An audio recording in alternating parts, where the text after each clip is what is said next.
네, 특송 감사합니다. 예, 앞으로도 예배 때마다 이런 귀한 특송이 드려지면 참 좋겠다라는 생각을 해왔습니다. 복된 가정 이루어 주시고 또 우리 도연이가 이렇게 참 믿음 안에서 잘 성장하고 있는 모습이 우리에게 큰 격려가 됩니다. 자, 오늘 말씀 전하겠습니다. 여러분, 하나님은 많은 이름을 가지고 계십니다. 자, 그런데도 예수님께서 특별히 우리에게 가르쳐 주신 이름이 있습니다. 그게 뭘까요? 예수님이 우리 하나님을 가리켜서 뭐라고 부르라고 가르쳐 주셨나요? 아버지입니다. 예수님은 주기도문에서도 하늘에 계신 우리 아버지라고 기도하도록 가르쳐 주셨지요. 물론 이 아버지라는 호칭은 비유 또는 상징어입니다. 왜냐하면 하나님은 영이시고 육체를 갖고 계시지 않기 때문입니다. 하나님은 남자나 여자가 아니신 것이지요. 자, 그럼에도 불구하고 하나님은 성경은 하나님을 아버지라고 묘사합니다. 그 아버지의 이미지를 통해 자기 자신을 우리에게 계시해 주고 계신 것이죠. 자, 여러분의 마음속에 아버지는 어떤 존재입니까? 아마 여러분의 육신의 아버지를 생각하시면서 여러 가지 생각들이 떠오르실 거예요. 혹시 아버지에게 좀 상처를 받고 자라신 분들은 아버지에 대해서 좀 안 좋게 생각하실 수도 있습니다. 그렇지만 일반적으로 아버지는 자녀를 사랑으로 돌보고 또 가정을 책임지는 사람입니다. 그 책임을 다하기 위해 평생 수고하고 또 자기를 희생하고 헌신하시는 분이 바로 아버지시지요. 자, 오늘 가정의 달입니다. 그리고 또 하늘가족 주일인데요. 오늘 저는 성경에 나오는 한 아버지의 이야기를 여러분과 함께 나누려고 합니다. 이 아버지야말로 하나님 아버지가 어떤 분인가를 참 잘 보여주는 인물인데요. 바로 누가복음 15장에 나오는 탕자의 아버지입니다. 자, 이 아버지는 방탕하게 살다가 거지가 되어 돌아온 이 아들을 잘 맞아주죠. 사랑으로 맞아주는데 바로 성경에서 가장 감동적인 이야기 중에 하나라고 할 수 있습니다. 자, 성경은 우리에게 하늘에 계신 우리 아버지를 닮아가라고 말씀하고 있는데 오늘 이 하나님 아버지를 잘 보여주고 있는 이 탕자의 아버지의 모습을 보면서 우리가 어떤 존재가 되어야 할지 배워보는 시간을 가지기 원합니다. 그래서 저는 오늘 아버지의 마음이라는 제목으로 하나님의 말씀을 나누겠습니다.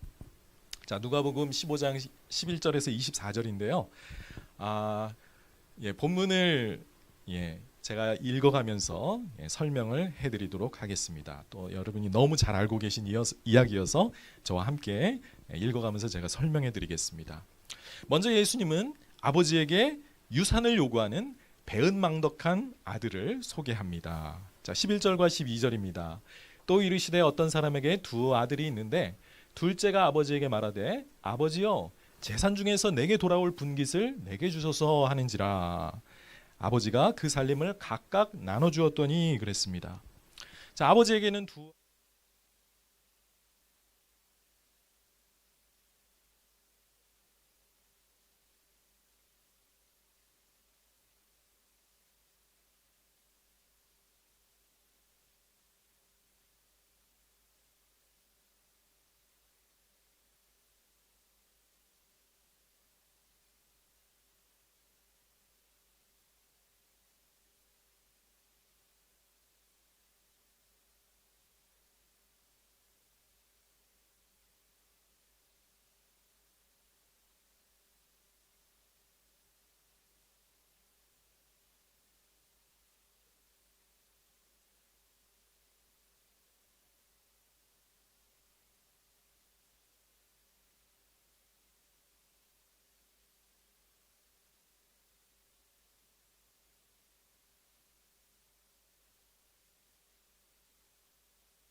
그 후 며칠이 안 되어 둘째 아들이 재물을 다 모아가지고 먼 나라에 가 거기서 허랑방탕하여 그 재산을 낭비했다고 합니다. 아버지가 재산을 나누어 주자마자 바로 그동안 품었던 자신의 계획을 이루려고 합니다. 아버지의 집을 떠나서 먼 나라로 갑니다.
그런데 이 시기가 또 안 좋았습니다. 그 나라에 크게 흉년이 들어 그가 비로소 궁핍한지라 그랬어요. 와, 잘 살았는데 돈이 굉장히 많았지만 다 썼습니다. 그런데 하필 그 나라의 경제가 어려워졌어요. 흉년이 들었다고 합니다. 먹을 것이 귀해지고 물가가 올라가는데 그는 궁핍해졌습니다. 처음으로 인생 살면서 궁핍함을 경험해 보게 됩니다. 살 길이 막막했겠죠. 일을 하지 않으면 이제 굶어 죽는 상황에 처하게 되자 할 수 없이 일을 찾아갑니다. 15절입니다. 가서 그 나라 백성 중 한 사람에게 붙여 사니 머슴이 된 거죠. 그가 그를 들로 보내어 돼지를 치게 하였는데 그 돼지 먹는 쥐염 열매로 배를 채우고자 하되 주는 자가 없는지라 그랬습니다. 그 자기가 얹혀 사는 그 집사람이 자기를 돼지치기로 삼았어요. 여러분, 돼지를 친다는 게 가축 똑같이 기르는 것처럼 생각되실지 모르지만 여러분, 유대인들에게 있어서 돼지는 어떤 짐승이다? 부정한 짐승입니다. 먹어서는 안 되는, 그리고 만져서도 안 되는 부정한 짐승이었어요. 유대인들은 지금도 그래서 율법에 따라 돼지를 먹지 않죠. 아랍 사람도 마찬가지고요. 그래서 유대인이 돼지를 치게 되었다. 이건 완전히 그가 부정한 자가 되었고 이방인의 모습, 이교도의 모습이 되었다는 뜻입니다. 그런데 이 주인이 이 탕자를 얼마나 박대하는지 그의 먹을 것도 잘 챙겨.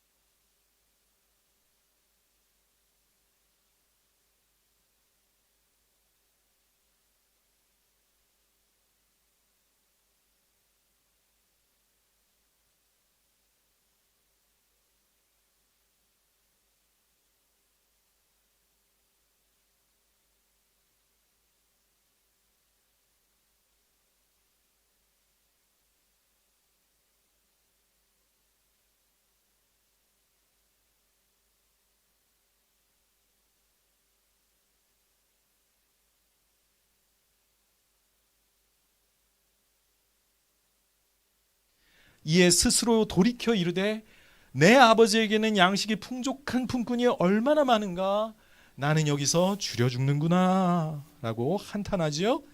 처음으로 그는 아버지의 집을 그리워합니다. 아버지의 집에서는 품꾼들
내가 일어나 아버지께 가서 이르기를 아버지 내가 하늘과 아버지께 죄를 지었사오니 지금부터는 아버지의 아들이라 일컬음을 감당하지 못하겠습니다.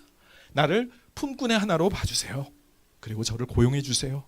이런 말을 하려고 준비합니다. 이 아들은 이제 자신의 잘못을 철저하게 깨닫고 있어요. 자기가 아들이라고 불릴 자격이 없다는 것을, 감히 아버지의 아들이라고 부를 수 없다고 자기는 생각합니다.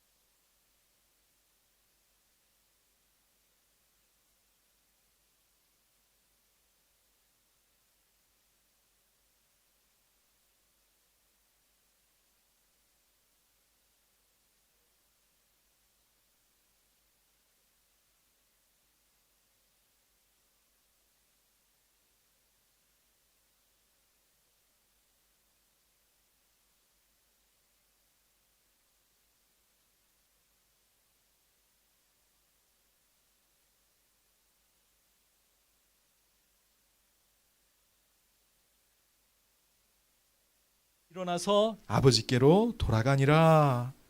여러분, 우리가 이 아들을 탕자라고 부르지만요, 이 아들은 달라졌어요. 그는 회개했습니다. 부정한 이방인의 땅에서 떠나 아버지의 집을 향해 그는 걸어갑니다. 더 이상 탕자는 탕자가 아닌 것이죠. 여러분, 이 돌아가는 이 모습이 얼마나 처량하고 안타까웠을까요? 돼지를 키우던 몸이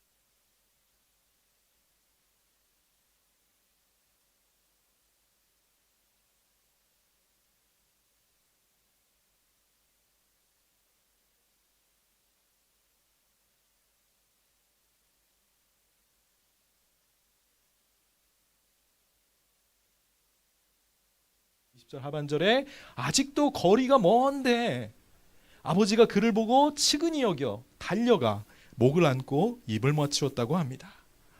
아버지는 아들을 멀리서 보자마자 알아봤습니다. 그리고 달려와서 이 더럽고 냄새나는 아들을 개의치 않고 그의 목을 끌어안습니다. 그리고 입을 맞추었다고 합니다. 너무나도 기쁘고 반갑게 맞아주는 것이죠.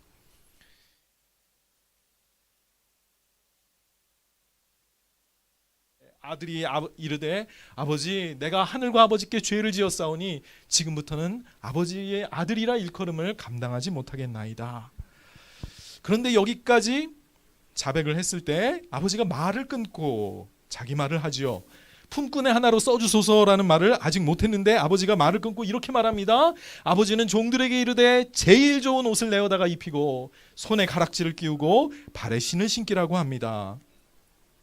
스스로 아들이라고 불릴 자격이 없는 이 아들에게 아버지는 아들의 권세를 회복시켜 주시는 것이죠. 여러분, 당시의 옷은 그 사람의 신분을 나타내 주었습니다. 돼지치기 하던 그 더러운 옷을 이제는 벗고 집에서 제일 좋은 옷을 가져다가 그에게 입히라는 것이죠. 다시 그를 가족으로 맞아주고 있는 것입니다. 손에 가락지를 끼우라고 했는데 반지는 권세를 상징하죠. 아들의 지위를 회복시켜주는 의미입니다.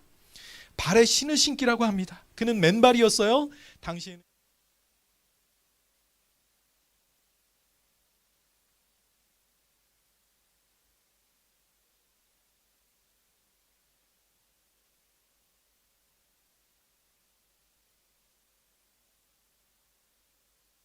그리고 살진 송아지를 끌어다가 잡으라 우리가 먹고 즐기자라고 합니다.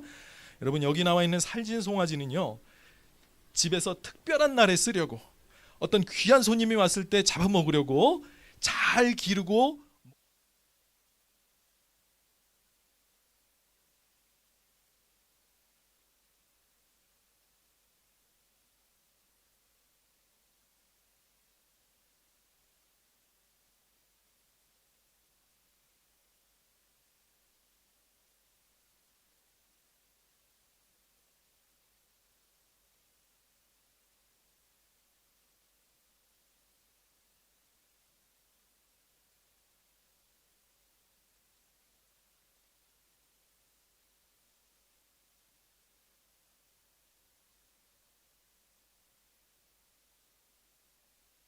죽었다가 다시 살아났으며 내가 잃었다가 다시 얻었노라 하니 그들이 즐거워했다고 합니다.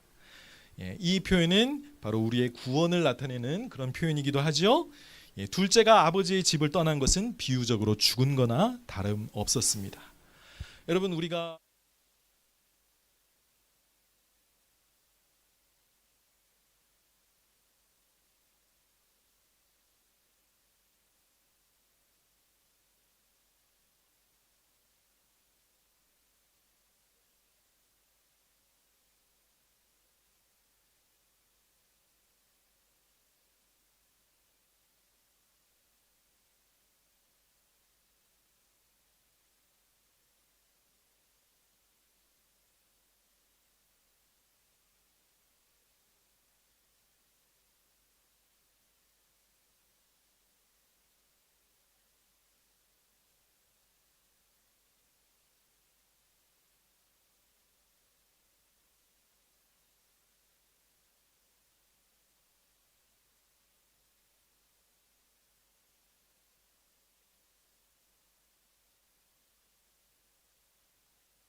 맞이하게 되었습니다.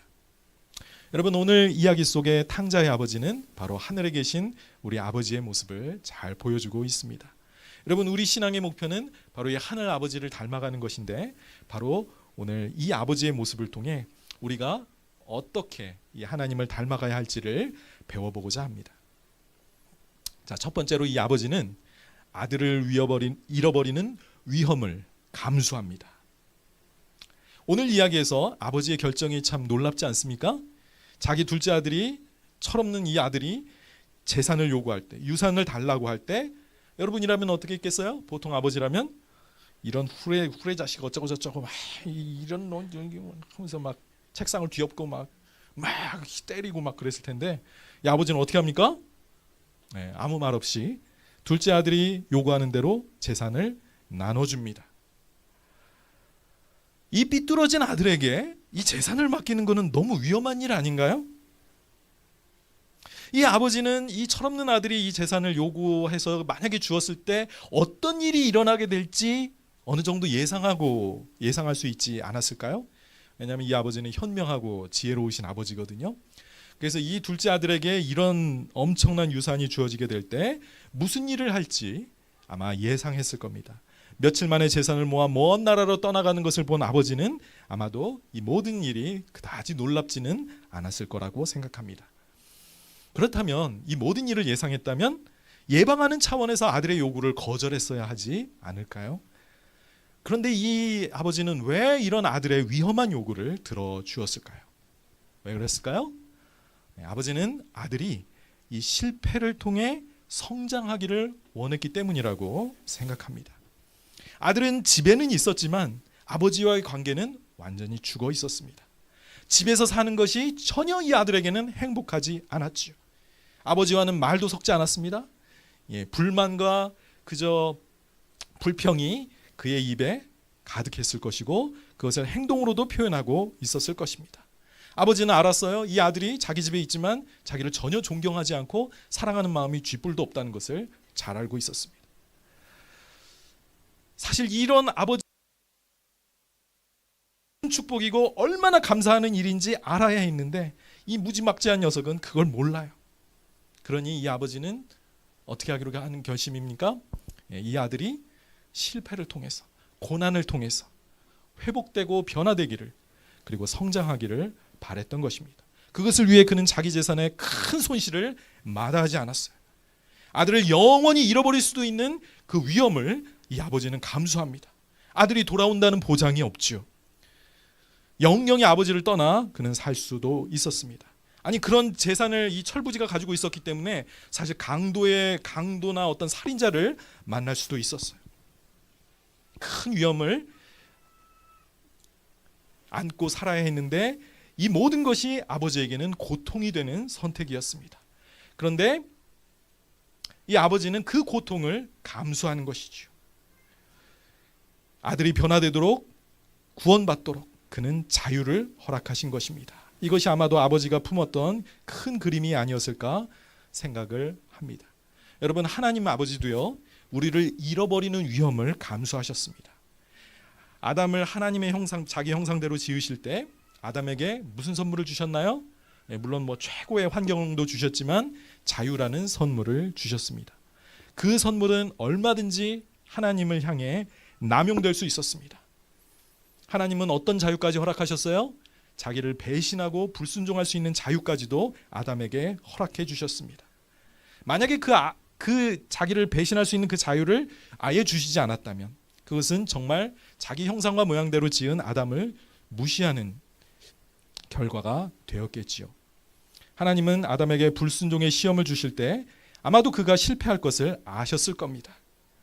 그런데도 아담에게 주신 자유를 박탈하거나 자기에게 순종하도록 강요하지 않으셨습니다. 오히려 선악을 아는 분별력을 주시고 또 죄 가운데 죽어야 할 운명에 처하게 하십니다. 왜 이렇게 아담을 잃어버리는 그 모험을 하나님은 감행하셨을까요? 아담이 타락했을 때 비로소 자신의 잘못을 깨닫고 회개하기를 바라셨기 때문입니다. 아담은 에덴에서 추방되고 나서야 하나님과 함께 교제하던 그 에덴을 그리워하고 거기에 계신 하나님을 찾고 예배하게 됩니다. 자신이 필멸의 존재, 즉 반드시 흙으로 돌아가야 하는 그 존재가 된다는 사실을 알고 나서야 에덴 동산에서 누릴 수 있었던 그 영생을 사모하게 되었던 것이죠. 여러분, 하나님과 분리되고 나서야 비로소 하나님을 떠나서는 우리가 살 수 없는 존재임을 알게 되는 것입니다. 아담은 타락하고 나서야 그래서 구원받게 됩니다. 아담은 그제야 비로소 자기를 사랑하시는 하나님을 알고 하나님의 자비와 긍휼과 은혜를 배우게 되는 것입니다. 하나님은 그런 큰 그림을 염두에 두시고 아담에게 실패하고 또 타락할 수 있는 자유를 허락해 주신 것이죠. 아들이 떠나는 그 고통을 아버지는 다 받아들입니다. 아들이 어떻게 됐는지 소식도 모른 채 그 기다림의 시간을 보내게 됩니다. 이 아버지는 기다리시는 분입니다. 아들이 돌아오기를 계속해서 기다립니다. 오늘 본문 20절을 보면 아직도 거리가 먼데 아버지가 그를 보고 달려갔다고 하지요. 자, 어떻게 멀리 있는 아들을 아버지가 알아보았을까요? 제 아내가 돋보기를 드디어 썼습니다. 사람이 나이가 40이 되고 50이 되면 100% 노안이 찾아오게 되죠. 안경을 쓰고서 하는 말 돋보기죠. 돋보기를 쓰고서 하는 말, 휴대폰이 이렇게 잘 보일 수가 있을까? 라고 하면서 막 사람들에게 돋보기를 쓰고 새로운 세상이 열린 것처럼 말하는 것을 보았습니다. 여러분, 이 노인은요 잘 안 보여요, 사실. 그렇잖아요. 멀리 있는 그게 아들이라는 사실을 그런데도 어떻게 알아봤을까요? 관심을 가지고 지켜보았기 때문이죠. 예상하고 있었기 때문입니다. 아들이 돌아오기를 이 아버지는 사실 손꼽아 기다리고 있었기 때문에 멀리 저 그림자만 보여도 바로 알아봤던 겁니다. 여러분, 제가 20대 청년 시절에 눈이 안 좋아져서 안과를 찾은 적이 있습니다. 제가 살았던 동네는 저기 은평구였는데 교회가 불광동에 있어서 그 불광동 사거리를 딱 봤는데 저는 세상에 그 동네에 병원이 그렇게 많다는 것을 그때 알았어요. 안과도 몇 군데나 있더라고요. 와, 그동안은 전혀 병원에 갈 일이 없으니까 이 동네에 뭐가 있는지 관심을 두지 않았습니다. 그런데 관심이 없으니까 보이지도 않죠. 그런데 필요가 생기고 내가 관심을 두니까 막 병원들이 수도 없이 눈에 띄는 거예요. 여러분, 관심이 있으면 보이게 됩니다. 살아가면 보이게 되는 거죠. 아버지는 둘째 아들을 멀리서 알아보았던 것도 아들을 사랑했고 그에게 관심을 가지고 기다리고 있었기 때문입니다. 이것은 단순한 관심을 넘어 애타는 그리움으로 아들이 올 만한 곳을 눈여겨보고 있었다는 그런 말입니다. 제 할아버지도 날마다 밥을 먹을 때 밥을 다 먹지 않고 한 숟가락을 남겨서 할머니가 몹시 짜증이 났었다는 이야기를 들었습니다.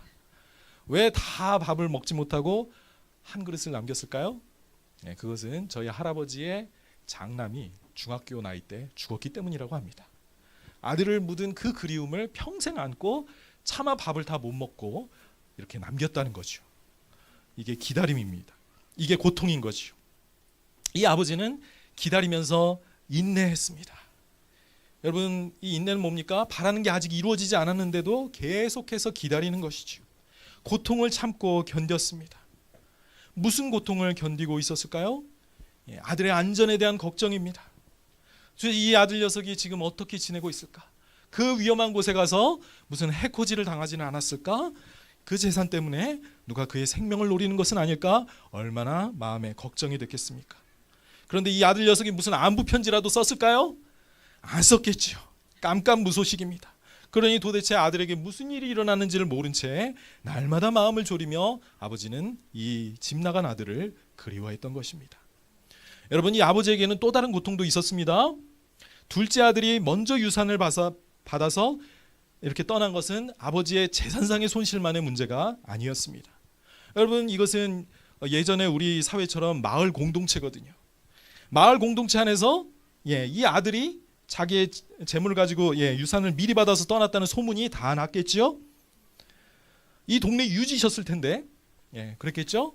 그런데 이 둘째 아들 때문에 이 가문이 망신당하는 수치를 견뎌야만 했습니다. 이 못된 아들 녀석 하면서 막 사람들이 막 얼마나 분노하고 그 아들을 욕했겠습니까? 그런데 그 아들은 그 말을 들을 리가 없지요. 알지도 못했을 겁니다. 그럼 그 비난과 그 저주와 그 모욕을 다 누가 들었어요? 이 아버지가 듣는 겁니다.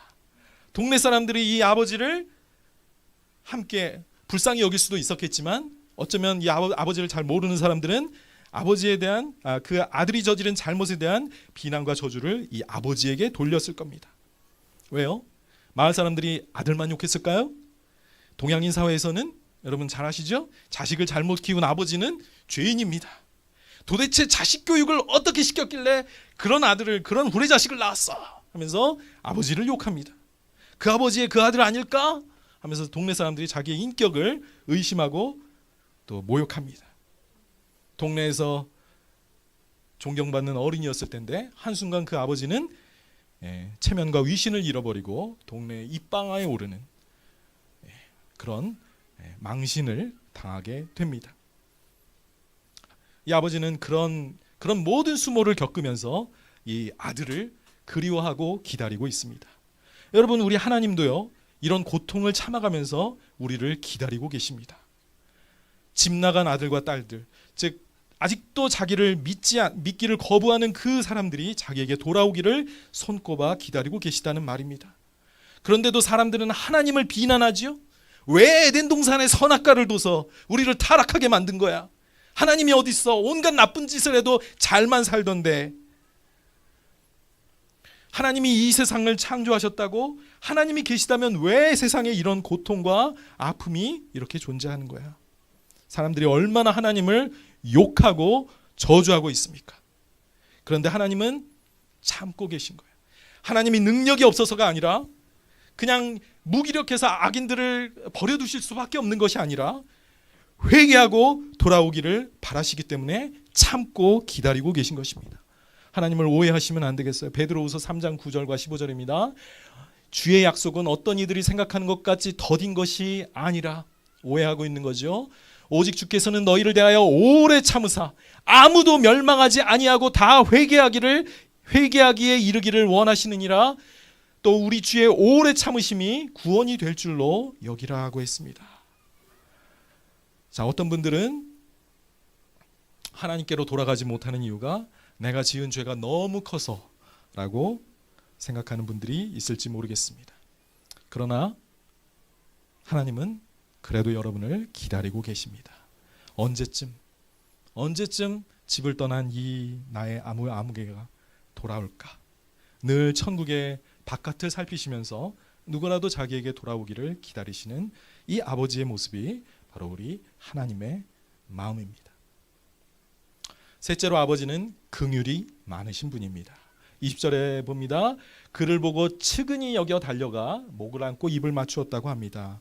여기 아버지의 마음 상태를 묘사하는 한 단어가 나오죠. 측은히 여기다인데요.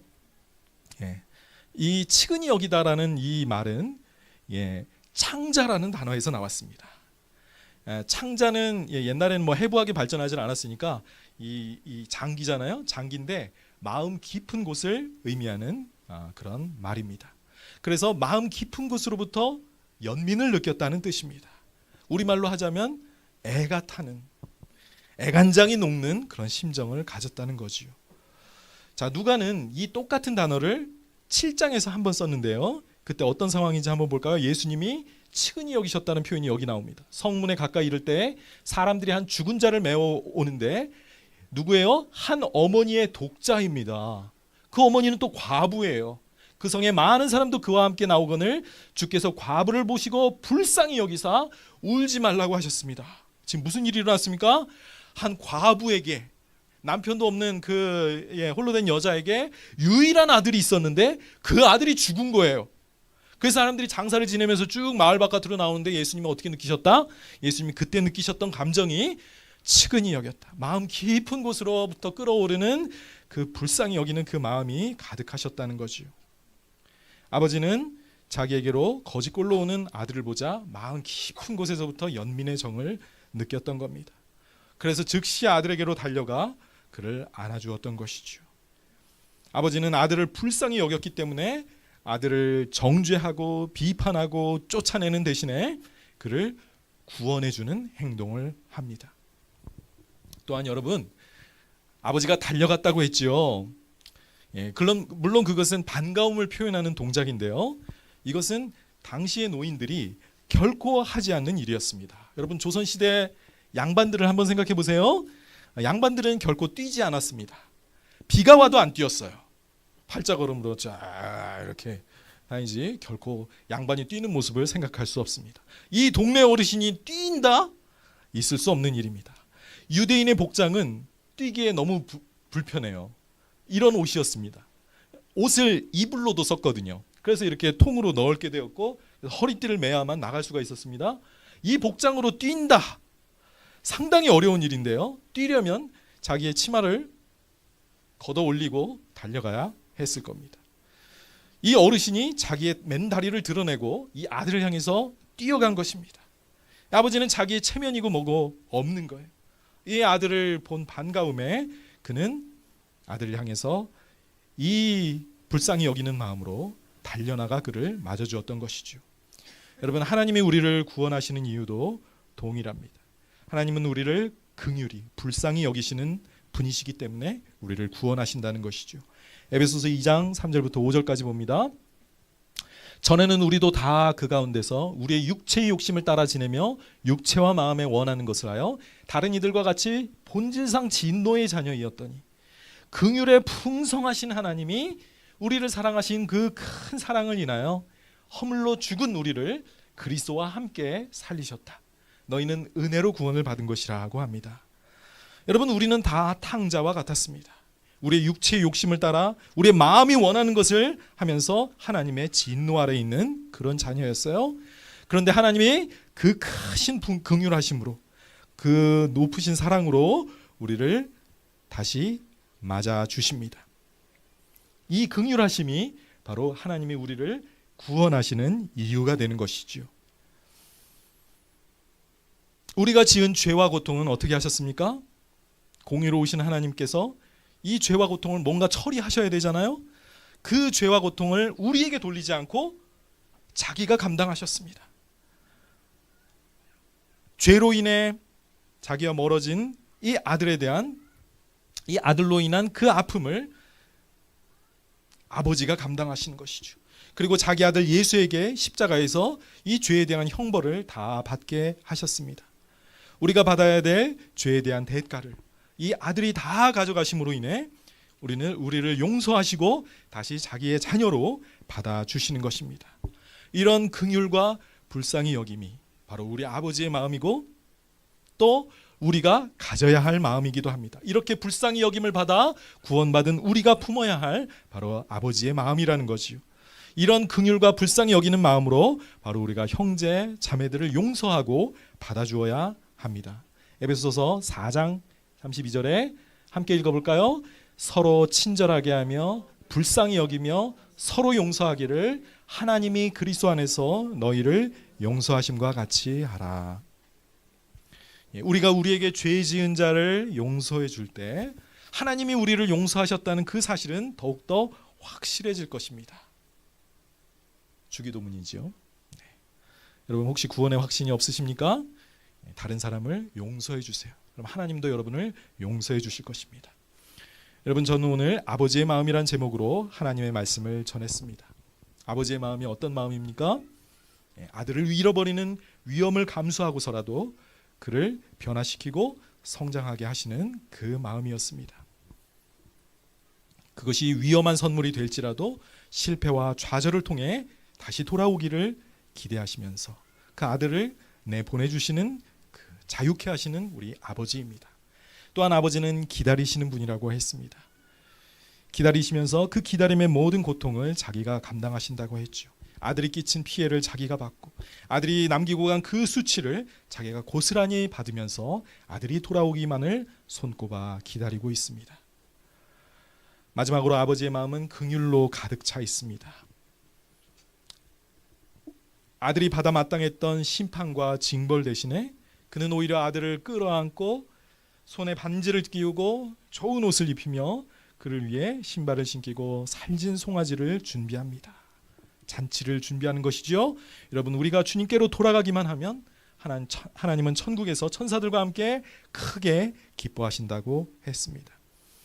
바로 예수님을 통해서 그 크신 사랑과 긍휼을 우리에게 보여주셨죠. 여러분, 이 예수님을 믿기만 하면 바로 이 탕자를 맞아주신 아버지처럼 하나님도 우리를 끌어안아 주시고 다시 자녀가 되는 그 축복을 주신다고 성경은 말씀합니다. 이 예수님을 믿고 아버지의 집으로 여러분 돌아가시는 우리가 될 수 있기를 바랍니다. 이미 천국에 계신 분들, 교회 안에 있으면서 하나님 나라의 그 소망을 가지고 살아가시는 분들은 이 아버지의 마음을 우리도 품기를 바랍니다. 형제 자매를 향해 정죄하고 비판하고 추방하는 대신 불쌍히 여기고 용서하고 기다려주고 참아주면서 그를 맞아줄 수 있는 그런 우리가 되었으면 합니다. 함께 기도하시겠습니다.